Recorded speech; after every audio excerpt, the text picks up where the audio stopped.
Thank you. So just to give you an idea, briefly, this is our agenda for this afternoon. We've already completed item 1. I'm going to spend a few minutes giving you some background on what we've been doing over the last 5 months in general, kind of an overview. And then we're going to have some specific reports from some of my fellow team members. And let me introduce them to you right now. The members of the Future Home Committee. We have Doug Hoffman, Ron Herman, Roy Barth, Ruth Walter, Jeanette Lozekamp, Dave Fry, and Dan Lozekamp, and then Paul Rell, our finance manager here at St. John's, is an integral part of the team, as well as David Kissel, who is guiding us through this process. So thank you for all the work that you've been doing, and you'll be hearing from some of those folks as the afternoon goes on. So as I said, some of them will be reporting. After they report, David will give us a kind of a next step and timeline, and then we're going to leave time for question and answers from all of you. We've set up 2 hours to do this presentation. Roughly, the first hour should be us talking to you, maybe an hour and 15 minutes. We haven't timed it out precisely, but we think that's what it is. But we want to leave a lot of time for question and answers, so a good 45 minutes or so. And then, of course, our closing prayer. So, any questions before we get started? Okay, we've got time for that at the end. So, since we last met in June, at that time we outlined the 2 options for parish expansion. What we called the in-town option, which was here on this campus, or the new property option on Carolina Trace Road. And we made a presentation to the parish in June, and then a parish-wide vote was conducted. As a result of that vote, there was 73% support for the Carolina Trace property. Now let me break that down for you a little bit. You might remember, those of you who voted, that you were given 3 options. Option A was to expand here. Option B was to expand on Carolina Trace. Option C was, I'm agreeable to either one.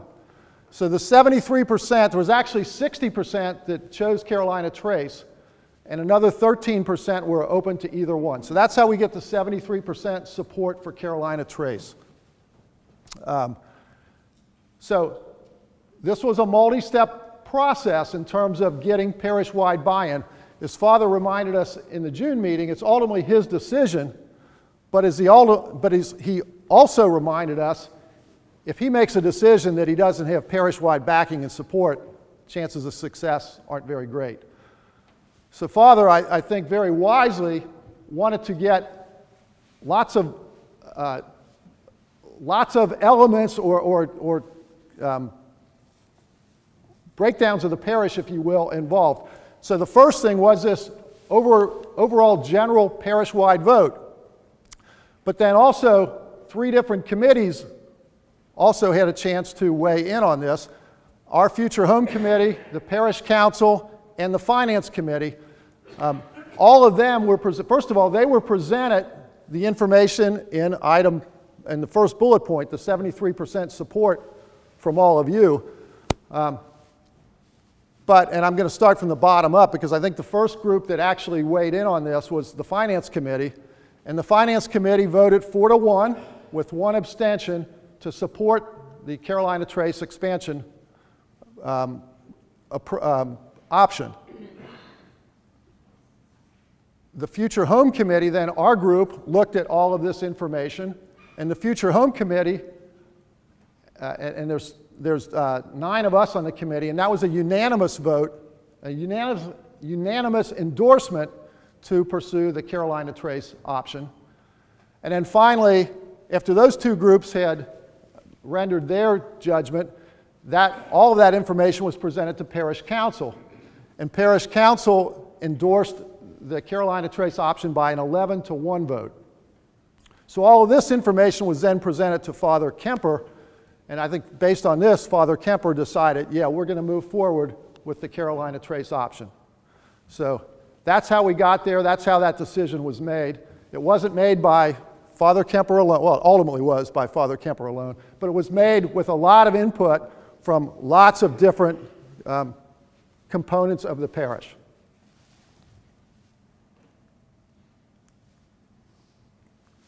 So once that decision was made, the Future Home Committee got to work in earnest. And I will tell you, we've been meeting twice a month. We meet every other Saturday, the second and last Saturdays of the month. We started our work actually at the end of May, and we've been meeting ever since then. But once the decision was made to pursue the Carolina Trace option, with some recommendation and some guidance from David Kissel, we established three working subcommittees. And those committees are going to each give a report to you when I'm done speaking here in just a few minutes. But just for purposes of information, that was a data committee, what we call a building committee, and a communications committee. And those committees were made up of some subgroups of our Future Home Committee, but there were also some other members of the parish that were brought into those committees.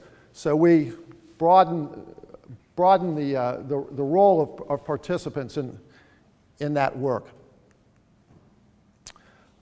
We also initiated a parish-wide prayer and spiritual works program. You might remember, I think it was around Labor Day weekend, we had some blue cards in the pews, and we asked parishioners to make prayer commitments and spiritual works commitments. And I think we had over 400 or so parishioners that stepped forward and made those commitments. And we also crafted our prayer that we just said here at the beginning of this meeting. So, and if I could back up for just a minute, as our prayer says, this is really the Holy Spirit that's guiding this process. And the Holy Spirit's going to build this church. But the Holy Spirit's using all of us as instruments. But for this to be successful, it's going to take a lot of time, talent, and treasure. But at the base of that, it's going to take an awful lot of prayer. And so that's why we engaged in this parish prayer and spiritual works process. And we're going to, every few months or so, we're going to offer that opportunity again for new parishioners or perhaps parishioners who, for whatever reason, the first time weren't able to at least fill out a card. That doesn't mean that you're not supporting it through prayer. We're sure that you are. But who weren't able to fill out a card and offer some specific prayers or works. But the more prayer we have, the more successful this project is going to be. And so prayer is at the root of all of this. Prayer and engagement. And all of you being here this afternoon indicates that you're engaged in this project. All of you by fulfilling prayer commitment cards, that shows your engagement in the process. And as the old adage says, many hands makes the work lighter. So the more hands we have, the more successful we're going to be.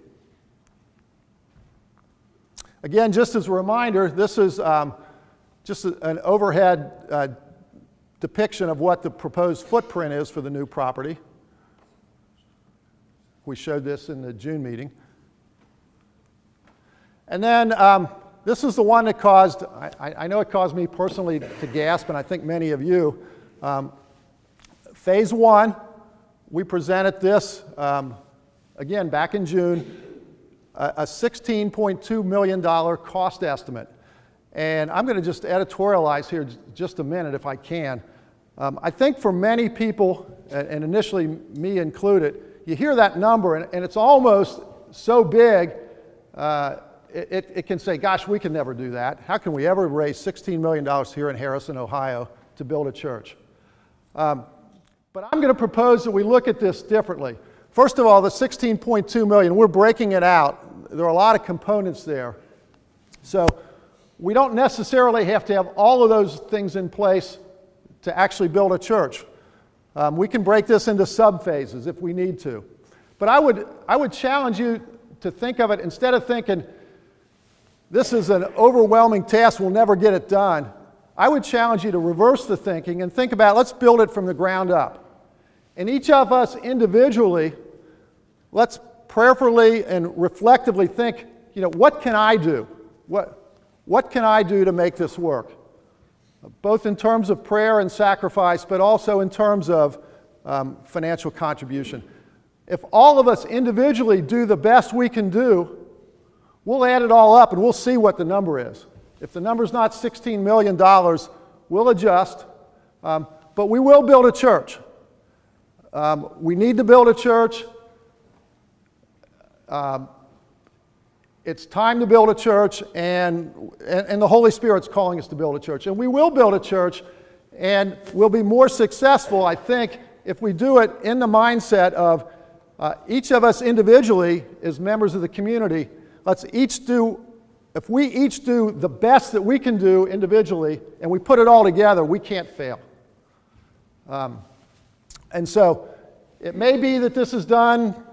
Maybe we build the church first and a parish center later on. I don't know. Those are decisions that will be made further down the road. But what I want to encourage you is to look at it from the standpoint of what we can do, not, oh my gosh, this is overwhelming, we'll never get this done. Because if you go in with that attitude, that's self-defeating.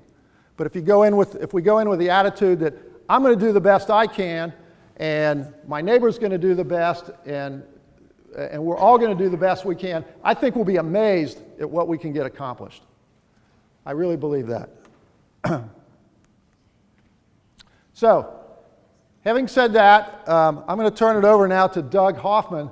Doug chaired the data committee report, and Doug and then Roy Barth will give the building committee report, and then Ruth Walter will give the communication committee report.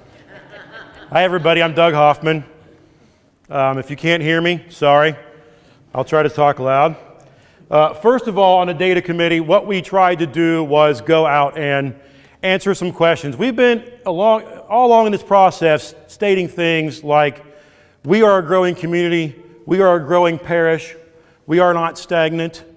We know we're going to be, this is a fact, we know we're going to be seeing a reduction in priests and within our own parish. And what's the result of that? So I'm going to go over some numbers we worked through. Ron Herman, who is somewhere, he's in the back. He is my fellow committee member chair for this committee.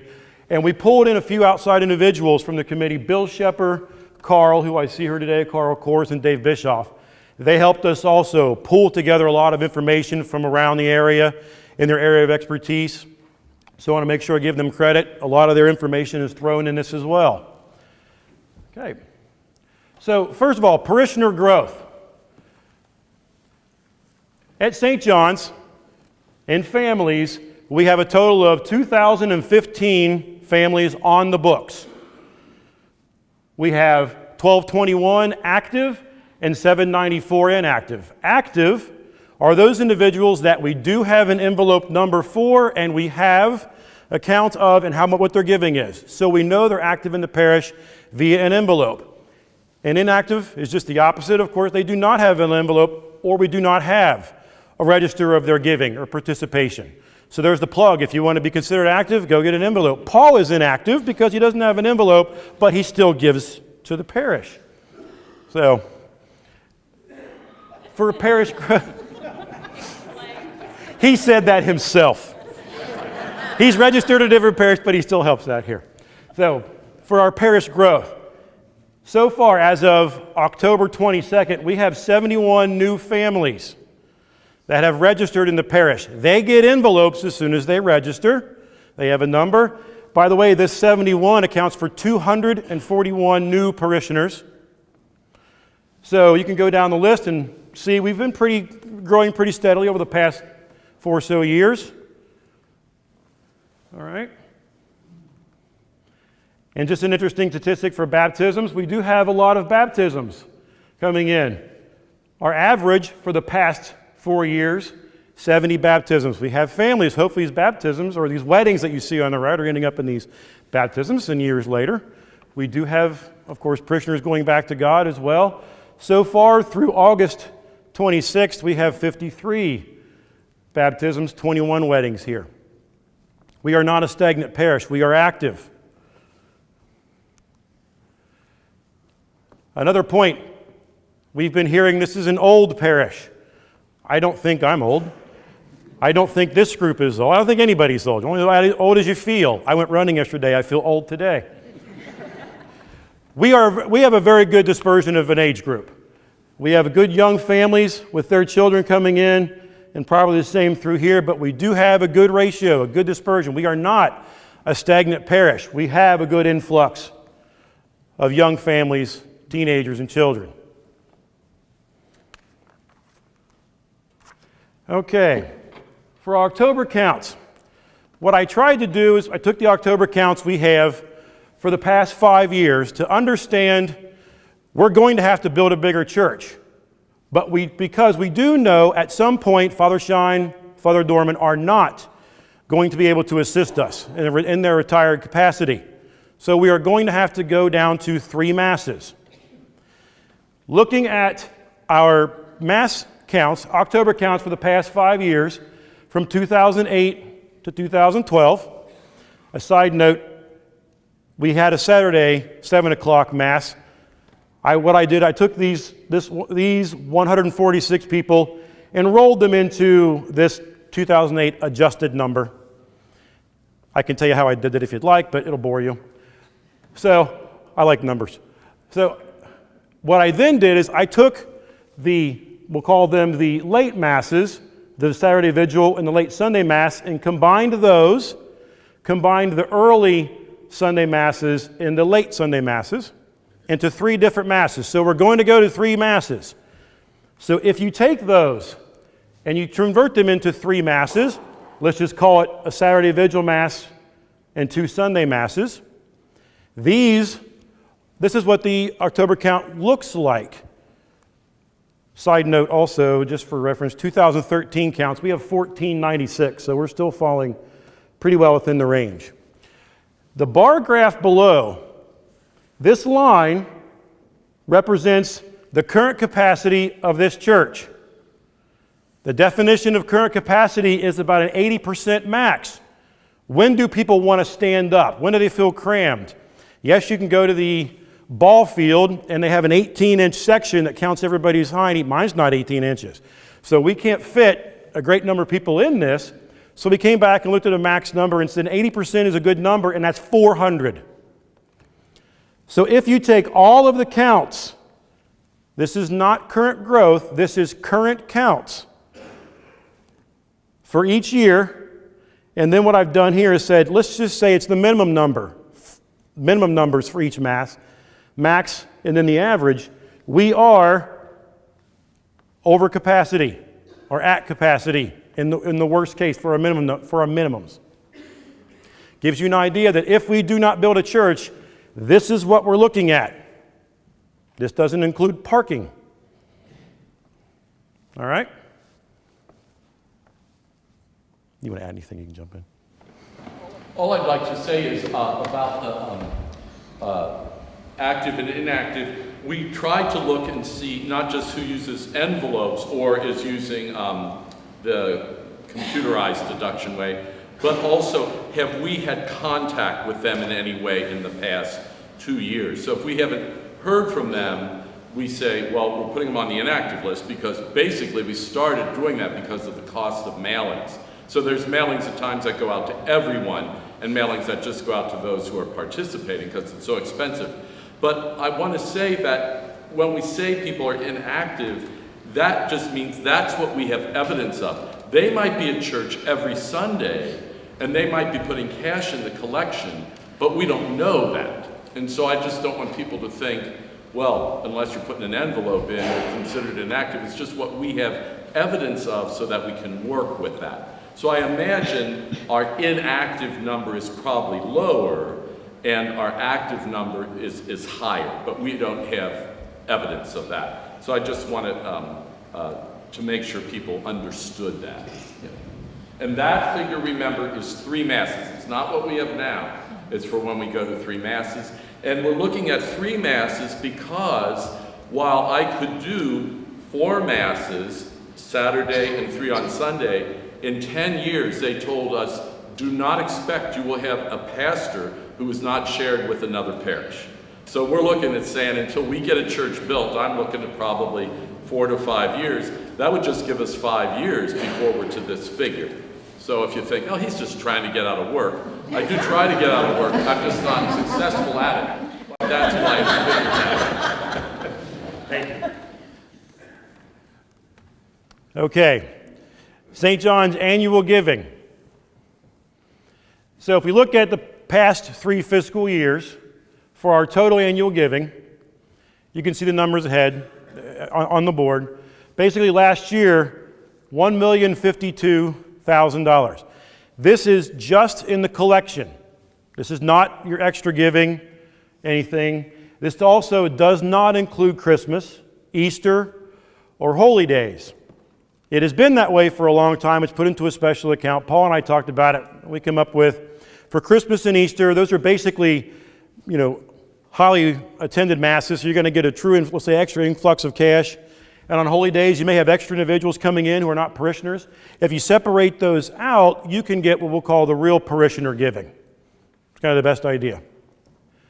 So this tells, for just the fiscal year, last fiscal year, from 12 to 13, we have number of families giving within this range. 5 families giving between $10,000 and $20,000.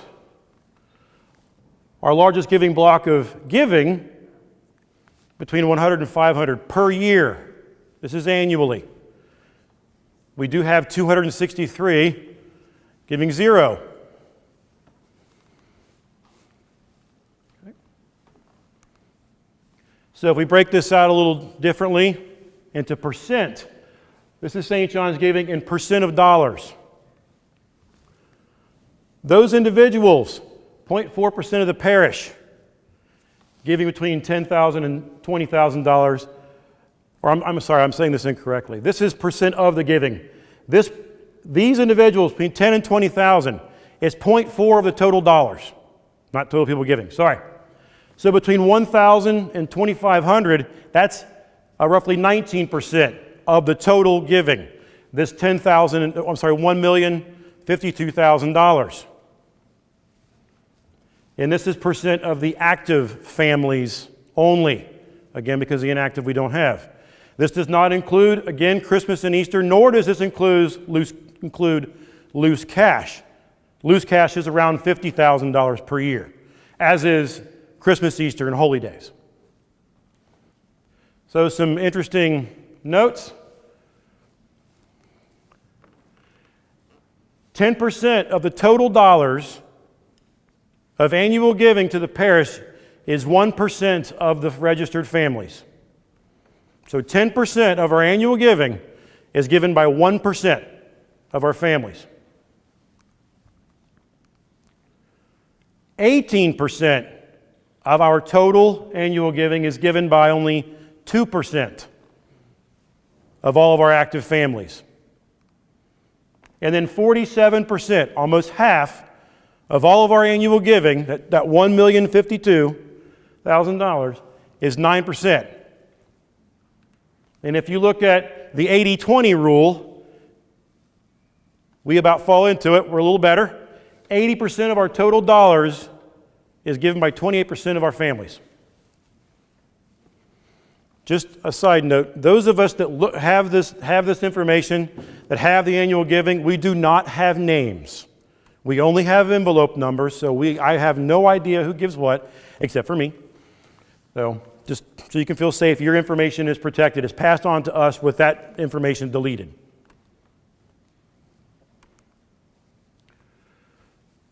When we took the vote to find out where individuals would like to go, where their preference was, we did ask for comments.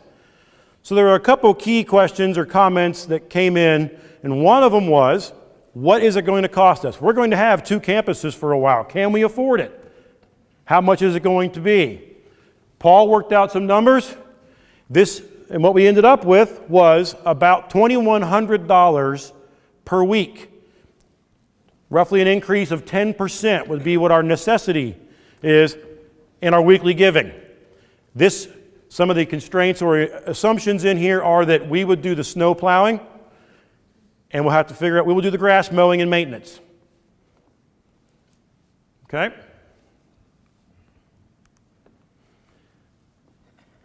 Where do we live?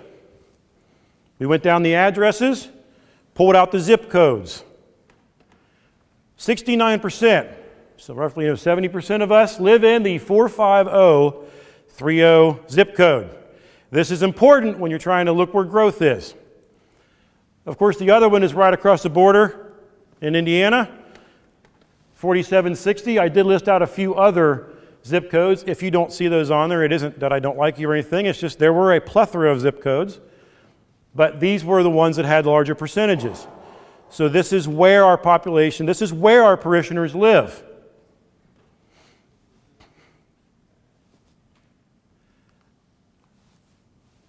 This is helpful when looking at the Harrison population. So that 45030 zip code. First of all, this is the city of Harrison's population. Pulled off, this is U.S. Census data. This is not something we kind of colored in with a crayon. Roughly from 2000 to 2012, we have a 35% increase. So when you look up and you're typing in the Harrison area, it brings up this nice map, and it has the Harrison city in a block, this outlined area. So that's what it was considering the Harrison city.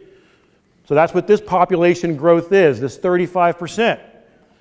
Looking at the zip code, 45030, including township and all, a 14.7% growth over the same time frame. 17,900 individuals. So we are a growing community, growing quite rapidly. Nice good slope there. And so when has the growth occurred? We can see by the curve previously, it's occurring at the, toward the end of the time. However, let's go back and look at our housing trends. Years houses were built. Whoop, wrong button. So between 2000 and 2012, close to 2,000 homes are built. This 12-year span is roughly the sum of these last 20 years. Minus a nibble. We have a lot of community growth. We know that. We see a lot of subdivisions going in. A lot of individuals are moving here within Hamilton County. We know it. We see it. The numbers give us, this is the percent. This is the growth rate of our community. So we look at this. This is to help us understand where are we going. If we're going to build a church, what size do we need? We'll look at it again as we move forward, but this gives us an idea of how rapidly growing our community is. We talk about priests, priest shortage in the future. Made a phone call and talked to the Archdiocese. So today we have 186 priests in the Archdiocese. 133 are pastors and 53 in special ministries of some sort. We have 50 retirement eligible of those.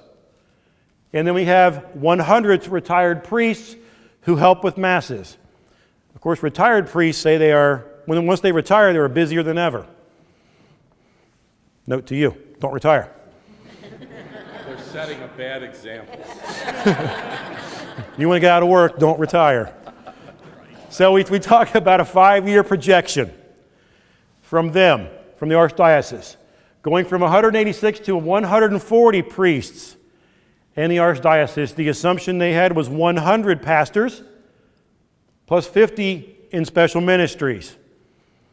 And so quick number they had is then we're going to 50 retired priests to help out with Mass.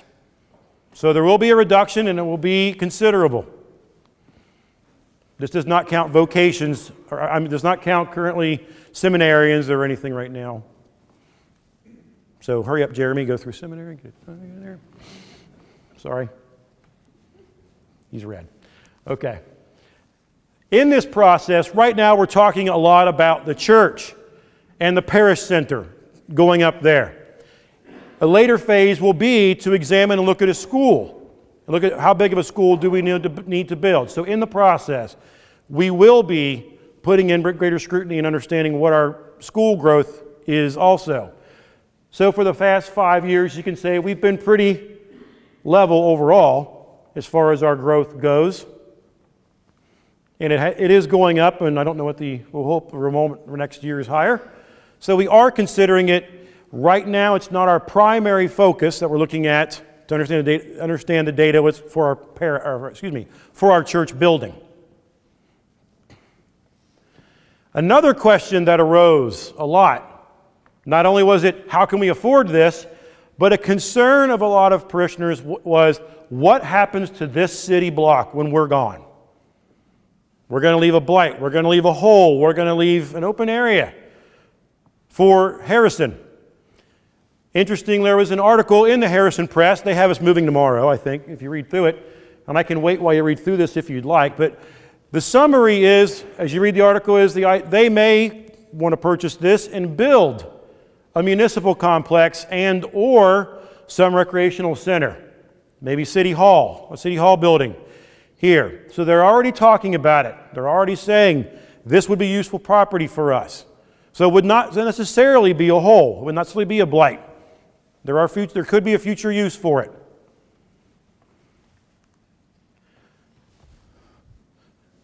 Okay, this is Ron's slide. He's busy. He's been yelling at soccer for the past few weeks, so he's got no voice. One thing we looked at also was the religious statistics. This is an interesting piece of information. Religious statistics for Harrison. This is actually for Hamilton County. But looking at 55% in Hamilton County affiliate themselves with being Catholic.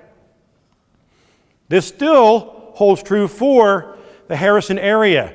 And if you consider that a large number of individuals in Hamilton County are coming this way anyways, looking at population growth and home building, this number would still hold true. Now if you consider the Harrison population, the 10,000 individuals in Harrison, this means we should have about 5,500 people at our parish. What it says to me is we have a lot of individuals to reach in our community who associate or say they're Catholic, but yet do not come to St. John's. Good afternoon. I'd like to introduce a couple of our members of the building team. Dave Fry is on the Future Home Committee along with myself, and Hank Meninger, I believe, is here somewhere this afternoon. He is along with a parishioner, he's a council member for Harrison City Council and is a lawyer, so we felt his expertise would be helpful down the road as far as what we're going to encounter with the issues with the building. Deacon Don Meyer, I didn't see him come in, but he is also on our committee, and we felt it was important to have a liturgical insight into what we are going to experience with the building program.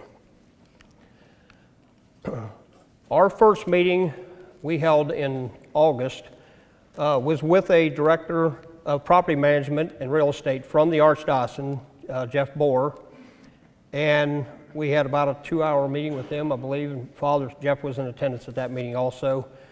And some of the things that we talked about were the guidelines that the Archdiocese requires us to follow to build a new church. They are quite extensive, and so it's important for us to understand that before we get into the building process. He also made recommendations to us about how we can save cost in building. When you saw those numbers earlier, they were scary. He says don't be so scared of the numbers because there are ways of saving money, and he made several suggestions to us, one being working with an architect as well as a general contractor in the design of the church so that we're not constantly having to make changes to the design once we start the process. They gave us a list of churches that they suggested we visit. These are churches that have been built within the last 8 to 10 years, and we have pictures of 3 of them that we've already visited. We have several more that we want to look at, but that's quite time consuming. The first one that Dave and myself looked at about a month ago was St. Francis de Sales in Lebanon. Reason for that is it's the newest church that's been built in the Archdiocese. It just opened in January. This is the outside of that church. We have 2 pictures of the exterior. This is a traditional church that's very similar to this. You'll see on the pictures on the inside, it looks a lot like our church. This is a steel structure church. It's not a masonry, it's a steel structure with a brick exterior and traditional interior walls. It's a very beautiful church. The pastor there was very gracious. We spent about 2 hours with him one evening, Father Bernie. He is decided before he went to be a seminary, he wanted to be an architectural engineer. So let me tell you, he drove the architects crazy when they were building this church, because everything that he wanted, he basically got. There's another look at it from the street. And the interesting thing about this church is when we were there was quite a bit of traffic. Just off to the right side of the picture is Route 48 through Lebanon. Heavy traffic, truck traffic. And when you're inside the church, you couldn't hear it. With that, we was in a quiet church, no music on or anything like that. We could not hear the truck traffic on the street. They did an excellent job on this church. Unfortunately, some of these pictures we took when we first entered the church before he had a chance to turn the lights on, but it gives you some idea of what it looks like. That's the baptismal font there in the back, the Easter candle. Some of the stained glass windows that was in this church, these came from St. Pius Church in Price Hill that was closed several years ago. They recovered those stained glass windows, and they were completely disassembled and redone. They are all re-leaded and put back in, and they look absolutely gorgeous. They look brand new. They had a gentleman from an Episcopalian church that actually does this type of work for a living, and they took every pane apart, washed each pane individually, and then put it back together and re-leaded them back together. And they're quite large, actually bigger than ours. I believe they're 4 foot by 12 foot tall. So they're actually a little bit bigger than these in this church. This is the main entrance. This is our gathering area. Something that they did with this church, and I think it shows in detail here, the seating capacity of this church presently is 850. It can be expanded to 1,150 if they take out the walls that you see there on the sides and the entrance and expand straight back. The church is built the same height all the way. So you can see from the outside it's the same height all the way through. So they designed this church to accommodate their growth that they expect, maybe 10, 15 years down the road. It won't be very difficult to do.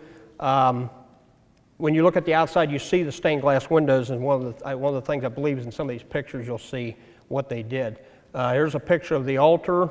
In the background, there's another picture here. It'll show the tabernacle up closer. It sits in like a little alcove in the right there behind the altar. And there's a separate entrance that comes into that for people that want to use that for a day chapel, to come in and, like we have our chapel separately, they can come through a side entrance back there and get into that without having to come into the main part of the church. Obviously, they have their statues on the sides. That is to the right side of the church, of the front of the church. They have their music. They have chairs for the choir, and then there's also some pews in the back of that for additional seating for parishioners. And the organ, their sound system is excellent. He turned the organ on. It has an automatic setting on. He turned it on. It sounded like a cathedral. The sound was fantastic in this church. There's a closer view of the tabernacle, how they designed it. They have the kneelers. They have some seating on the sides, and off to the left side of this picture is the entrance. It's similar to our security system we have here now. You go to the parish office, you get a key from them, you swipe the key through the door, it allows you access to church so they can leave the church locked during a day when no one's in there. And so they thought of a lot of things, and this is the type of thing that we are looking at. Every little thing that people have issues with, if there's good or bad, to make our church better. We won't make mistakes that other churches made. Just a few more notes about that particular church before we go on to the next one. They wanted to build a basement under this. They didn't do the work up front to realize that they were sitting on bedrock. So the original design from the architect showed a basement, and the cost was just going to be astronomical to go in there and blast out the ground, so that they had to stay with a single level, where we have the option, if we want to put a basement in, if it's cost effective, we can do it. So that's something that they were not able to do. They are going to build a parish center. This church is almost paid off. They've got about 2 more years of pledges coming in that will pay their church off, and they are going to start another fundraiser for a parish center, which will be on the same property. They have their school is adjoining just off to a little bit off to the side of the church, and they have additional. They're similar to us in size, probably about 15 to 20 acres. They have room to put a parish center, so that's their next project. This church, St. Maximilian, was built in the early 2000s. I did not get to go to see this one, but I have been in it before several years ago.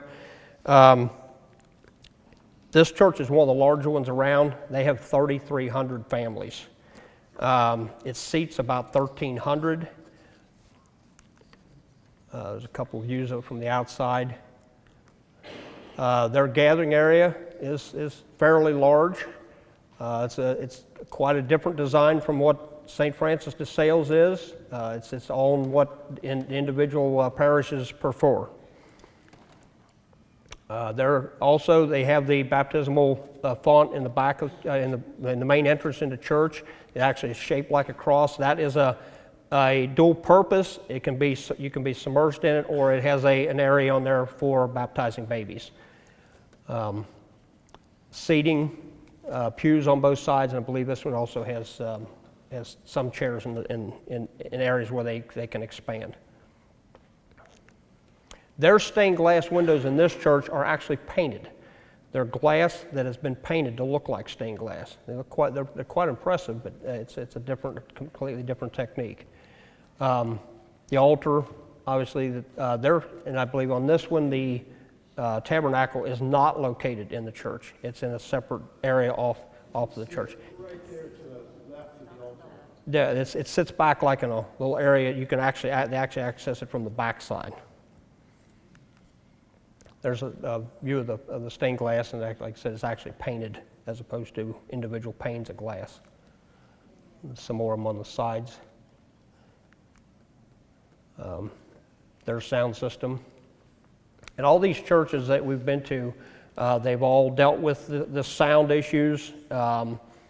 They've had acoustical people come in and take tests to make sure that the sound is adequate, so that there's not sound bouncing off the walls, and so they made sure that everybody could be heard, that the people sitting in the seats can be heard through music also.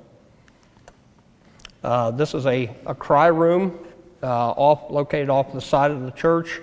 It's to where so they can if they have a child that they need to take out temporarily, they have a place for them to go also.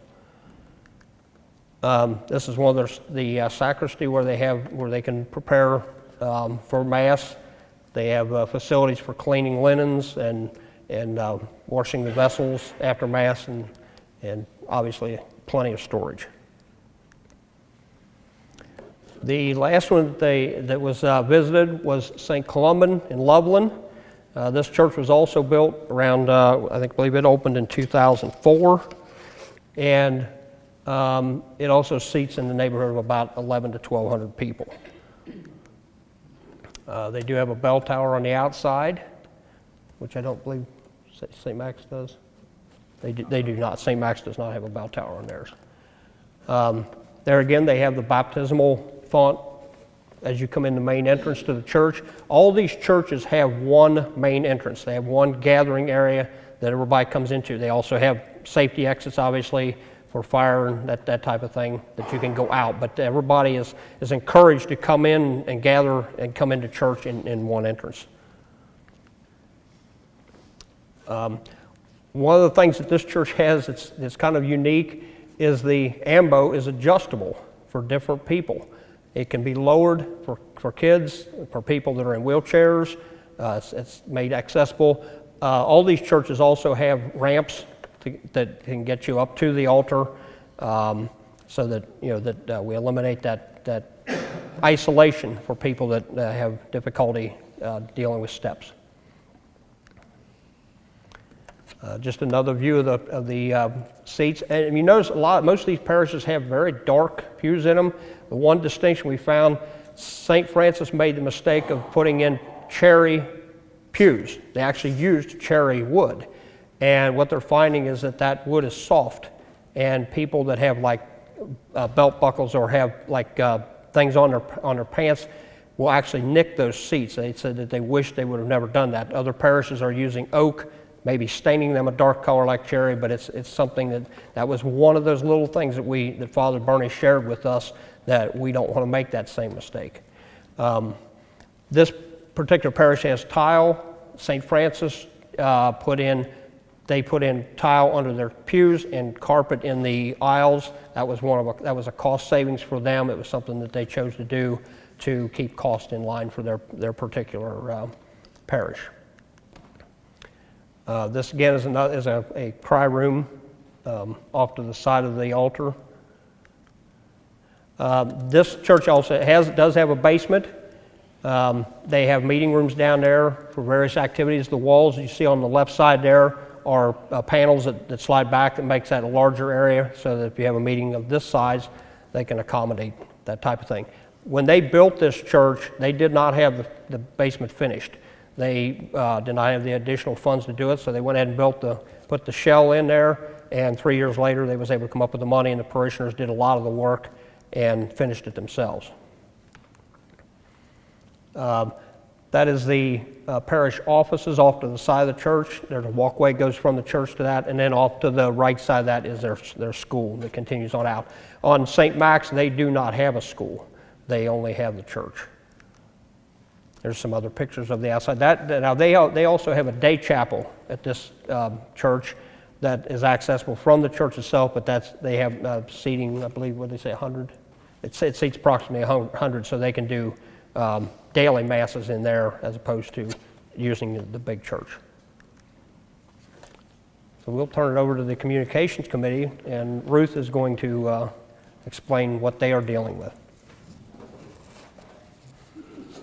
As part of the communications team, we hope to get people who do a little bit more about the electronic systems and the regular communications that are available to everyone at this time. So on our committee, we have asked for a lot of people who have a lot of communications background and IT background. We have Brian Knopp, B.J. McAllister, Denny Schultz, Kim Vogelsang, Dan Losekamp is our co-chair, and Hub Martini is our staff support. With their help, we've been able to put together a lot of information, and there's a lot of ways that we will try to communicate with everyone in the parish so that everyone has an opportunity to know everything we know. Okay, our primary objective for our team was to establish multiple communication channels and to provide timely updates to the parish on what's going on. This meeting is a first step in doing that, to keep you involved and to let you know what we're doing. Our communication vehicles, we have a lot of them out there. For our printed material, which you're used to getting, we have the parish bulletin, the crossroads that is passed out or sent out quarterly, and also the Jaguar Journal that is used in the schools to give them information. This is our printed material. Websites, for those who are involved in the websites, we have established a website just for the future home. So it's STJB, futurehome.org. That will tell you anything that we've got. All the information that comes out will be posted on this website. A video of this, which we're taping today, will be on there eventually, so that if you miss something or someone is unable to attend, they can go to the website and see the presentation. It'll be up there in a week or so. That is connected if you go to our current website, or the one that we had prior to this, which is stjb.net. They are connected to each other. You can get from one to the other on those websites. So we're trying to get those, and we're working on making the Future Home website a place where all information is available. Email, we have established and have a contract with a company called Flock Notes. They have the capability of sending out emails to everyone at one time. Because of the amount of people involved in our parish, it couldn't be handled in-house. So we've hired Flock Notes to be our server. They will send out information. If you haven't signed up, please do. We talk about the cost of mailing and all that information. Flock Notes will help reduce that once we get it up established. We can communicate more with people that way, as well as through paper. So we'll have two alternatives. Help cut costs, and also it's more timely. Facebook, we will also be posting a lot of our information on Facebook. So if you're into our Facebook account, you can see the information there also. It'll help you stay current on anything. And of course, we always have the face-to-face communications. These meetings are a good example. You can always talk to the people in the parish. Anybody on the committees will always be willing to talk to you. We may not have the answers. We don't all have the answers, and we want to make sure the answer we give you is correct, so we will have to get back to you at times. Other times we can give you an answer, but don't hesitate to contact anybody on the committee, even the committee subcommittees or the teams that we're on. We're out there to help you, to keep you informed, to give you the information you need so that you can be an active part of this participation. We don't want anybody feeling that they don't have a say or that we're not listening to anyone. And the parish is always available for questions. Father's emails on bulletin, Paul's emails on the bulletin every week. They're there by phone also, so if you have questions, be sure to contact them. We're always concerned about your comments and your questions. We always want to be able to be there to help you through this process, because you are part of the process with us. This is just a picture of what our future home looks like, our page looks like. And right now we're just updating it as information comes out available to everyone. So if you haven't been in to see it, it's nothing spectacular, but it's growing. Okay. As Tom had introduced me earlier on, my name is David Kissel, and some of you may remember a few years back I helped the parish work through a long-range strategic planning process and kept in contact with Father Jeff, and when this opportunity came about, asked if provide any guidance and help, and so really happy to be back with you guys. I'm still the development director out at St. John's in Dry Ridge, and then I recently went back to school over at the Athenaeum, where I'm working on my Master's of Pastoral Ministry degree. So it's good to be with you guys. I've enjoyed the time with the committee and helping you guys with this exciting project. So my portion is very brief. Today is just to talk to you about the next steps in our timeline to give you a feel for that, and then we're going to open it up for questions, and we'll kind of walk through the aisles with the mic so we can do that. So just real quick, our next steps as we go through this, we're entering in a very important stretch of 4 to 6 weeks where we look to do a parish-wide survey and then some what we call financial feasibility type interviews and meetings. The first one there, the parish-wide survey, we've penciled in a couple weeks from now, November 16th and 17th as survey weekend. So we're going to roll this out at all the masses first, and then we'll look to, based on the responses over a week or two after that, we'll do a parish-wide mailing. So to help the parish and save in the cost of mailing, you get your survey at masses that you can return that within a week or so. It would be helpful. I can't stress enough the importance of each family, and we're looking for one survey per family to be completed and returned. We're at a point in this process where we really need to find out what is realistic, what can we realistically achieve in looking at what the parish is looking to do.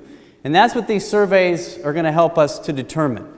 So yes, there are some questions on there. Straightforward, just says, if the parish were to launch a capital campaign to build a new church, would you financially participate? Yes or no? If 75% check the box no, we've got some more discussions to take place in our committee with Father Jeff and see this is the type of information we need to look at right now. And the importance of one survey per family, and we look at this as this is the time we reach out to our parish family and say, where is everybody at with what the parish is looking to do? And when you take those surveys, the importance of talking about them as a family with your spouses and prayerfully thinking about your responses and returning those, the importance of helping the committee in the discussions going forward.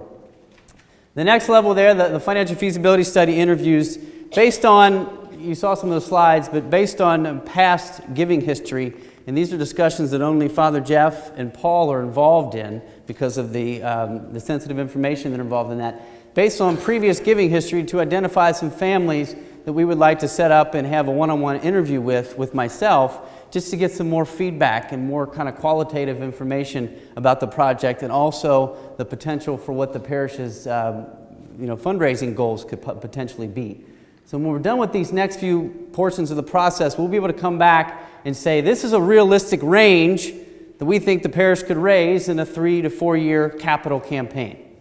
So we have to look at that range and look at it against the budget and say, how do the two jive? Are we on the mark, or do we need to go back to the drawing board? So that's where we kind of determine what we call campaign readiness. Are we ready? Is the parish ready to launch a capital campaign for this building of the new church and the project? And in my own honest opinion, looking at the breakdowns, I'm optimistic. Based on seeing what St. Francis of Sales has done, some other churches have done, what is up there I think is achievable. So this is what these next few steps will help us to determine. So our tentative timeline going forward, we look to complete this feasibility study portion by the end of the year, so that we'll have a determination here right after the first of the year to say, are we ready? And if the green light is there and it's a yes, we'll begin to organize the campaign and put together campaign teams and so forth. The important piece here, the visits and communicating face-to-face as much as possible. You know, this type of campaign, this is a once in a generation type of effort. Once in 100 years to do something the parish is looking to do in these few phases.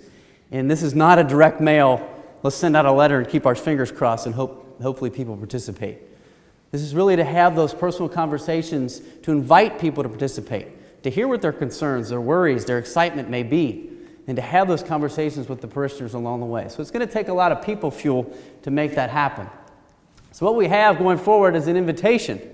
For all of you, one of the most important pieces as we leave today is we say to be a positive ambassador for the road ahead. So many times I've seen projects and parish initiatives and at schools and churches that are derailed because of conversations that take place in the parking lot, and in recent years, things that are playing out on Facebook.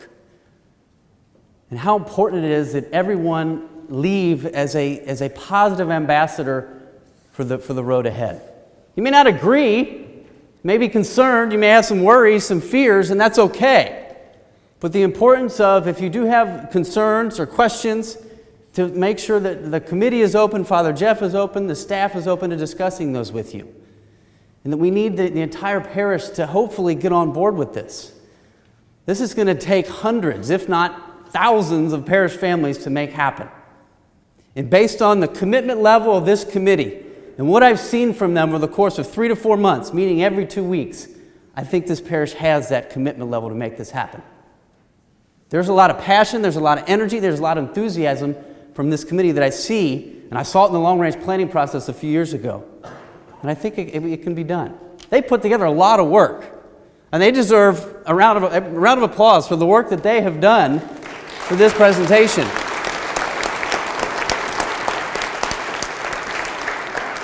To pull off what you see here in a 2 to 3 month window is huge. For people that in church work, as they say, you move at the speed of church. That's not always very fast. So the importance of leaving here and being a positive ambassador, to keep that positive attitude, to keep that hope alive. And if you have concerns, to please to go to the right people to have those conversations with. Hopefully to find your answers, or at least to address what you have concerns about. The second part is to become involved with the process, and down the road, if we're ready for a campaign. As I'd said, this is going to take a lot of people to make it come alive. Now, if you're familiar with Matthew Kelly, the Catholic author and speaker, he did a study on the 80-20 rule a few years back. He wanted to see, how does the 80-20 principle, meaning that 20% of the people do 80% of the work, how does that apply to Catholic parishes across the country? What he found was shocking. He found that 7%, on average, 7% of Catholic parishioners and parishes do 80% of the work in terms of financial contributions and volunteer hours. So the good news is, when we look at the financial piece that Doug presented a few slides ago, you guys have got about 28% participation, giving 80% in terms of financially. So you're ahead of the game. The opportunity is, it's still only 28%. That's a third of the parish. We've got more to reach. We've got more to reach out to and to discuss and to talk about this exciting process.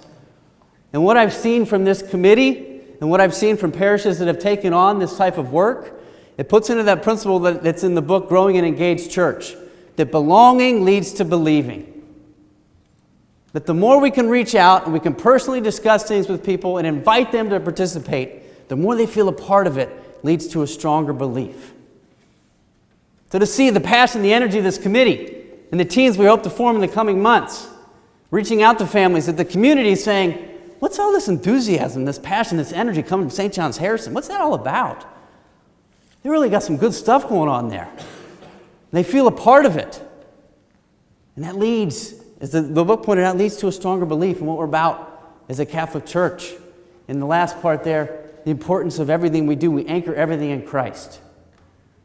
To always remember that, why are we even building a new church? It's not just to be able to house enough people. It's to fulfill what Christ told us to do. To go out and make disciples of all the nations. In our area here in Harrison, but also in the local community and the surrounding world. And the importance of remembering that all of this is about our mission as a church. And we all know that our world needs faith.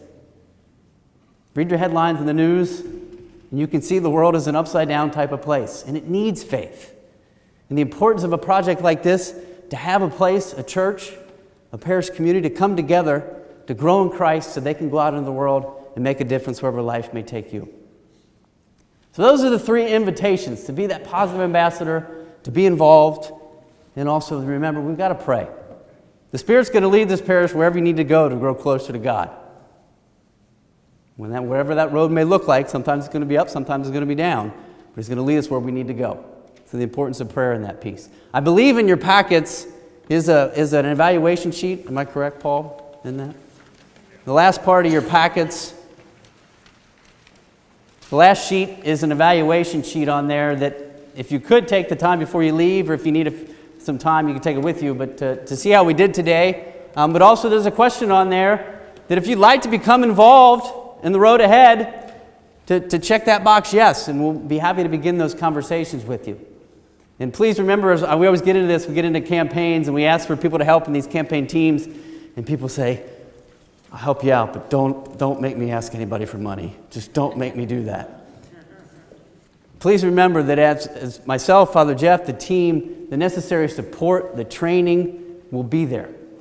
And we're always going to never ask anyone to do anything that's outside of their comfort level. And I promise you, it is not the scary picture that sometimes you can think about in a campaign. We're going to be going out and talking to families. It's really having a conversation with your fellow parishioners about what the parish is looking to do and answering their questions and inviting them to participate. So if you could, to fill that evaluation sheet in and turn it into us before you leave.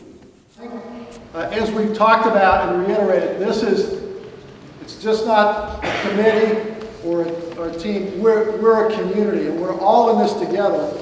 And you are all part of making this successful. And as the gentleman over here, a very appropriate question, and as Father tried to address it, if we all do the best that we can do, we're going to be amazed what we can accomplish. So if we walk out of here with no other thought today than that, everybody commit individually to do the best that you can do, and then let's let the Holy Spirit take it from there. And we can't help but to be successful. Father, can you close us in prayer? Yes, I just want to thank all of you for coming, because if you aren't behind this, we aren't going to have anything happen, no matter what any committee decides. I also cannot express enough my gratitude to Tom and to the committee members for their very hard and time-consuming work on this. And a story about Cardinal Spellman, before he was named, when he was named just the bishop, his father said to him, Francis, you aren't smart enough for this job. Make sure you surround yourself with smart people. And I feel that about this. I am so grateful for their